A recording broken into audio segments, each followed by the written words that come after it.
And Mayor, you got to get up here because you're trying to help.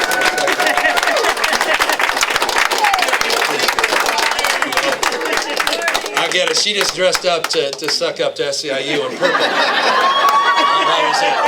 She changed her outfit. I'm on her. Contract, and they've only been offered like 2%. A lot of them are talking about going on strike. Are you concerned that there may be a strike here in San Francisco, the city workers? Well, I'm doing everything I can to support the workers. And just to give you a perspective, when we did the last wage increase, San Francisco financially was in a very good situation. So we went 2.8% above CPI. We never went to an arbitrator. We supported workers in San Francisco, and whenever we had the ability to do so, we always do so. This time we're experiencing some real challenges, and we're trying to negotiate and work with our workforce to be as fair as we can and to do something we can afford. But, you know, like, we're doing the best we can, and we're at the table and having those hard conversations. Well, the issue of privatization came up here earlier.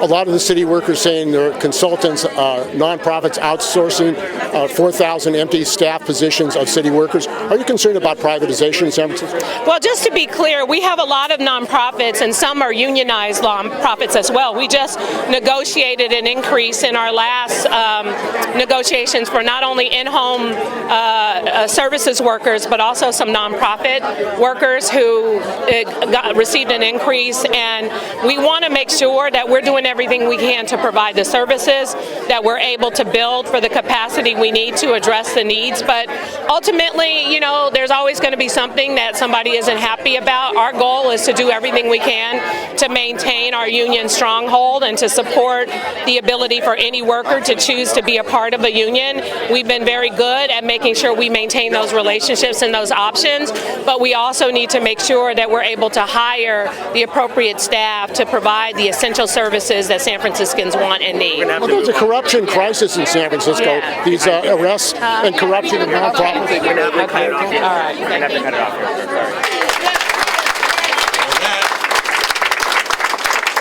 I'd like to introduce the closing act. As a former mayor to the current mayor of the city and county of San Francisco. Ladies and gentlemen, your mayor.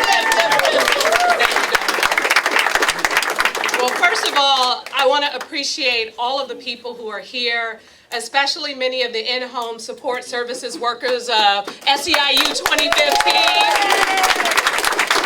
And of course, special shout out to SEIU 1021 and all the folks who are joining us here as well.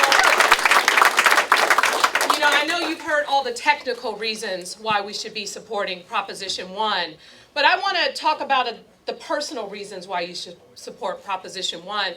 And the reason why this is very personal for me has everything to do with growing up in San Francisco and the fact that my family, in fact, my aunt, who had very much challenges since the day she was born, she was developmentally disabled, and we relied heavily on the support from in-home support services workers and a lot of other services that helped her, Golden Gate Regional, and I can name a West Side Clinic. I mean, I can go on and on about the list of services that were there for her.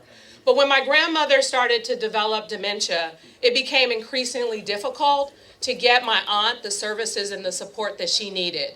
It was challenging to work and navigate through the system, but also we didn't have the financial resources to do so.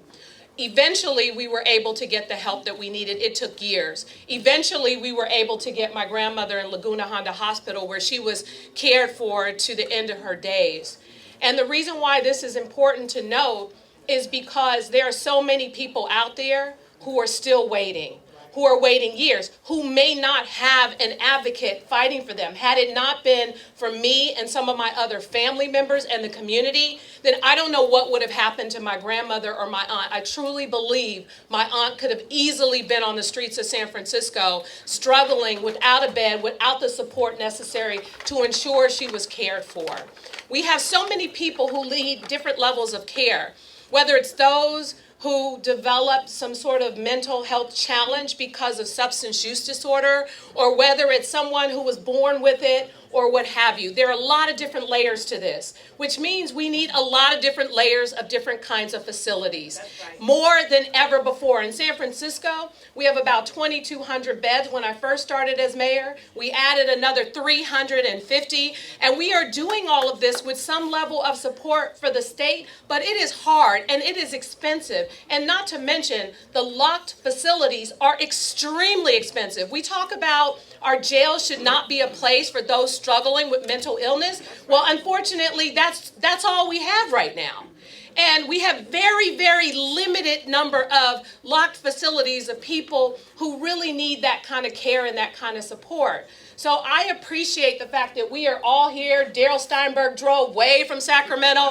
The governor drove way from Sacramento. Our lieutenant governor drove way from Sacramento. Our DA drove right from down the street.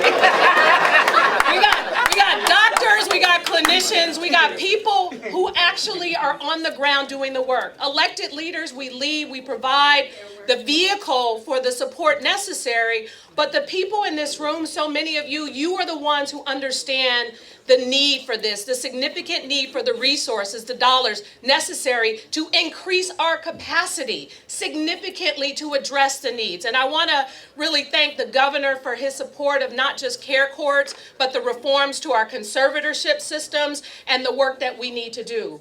But once we get people in care, what's next? Where do they go?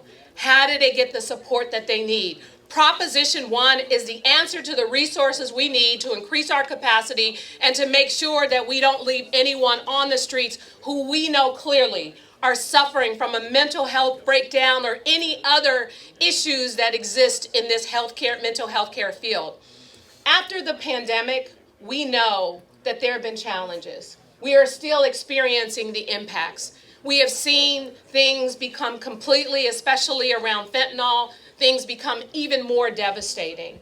And this is a proposition that will help us get people into the help and the support they need. There's so many layers to this. There's so much opportunity to this. And there's so much necessary change in order to move our city and our state forward. So we ask you all to vote yes on Proposition 1.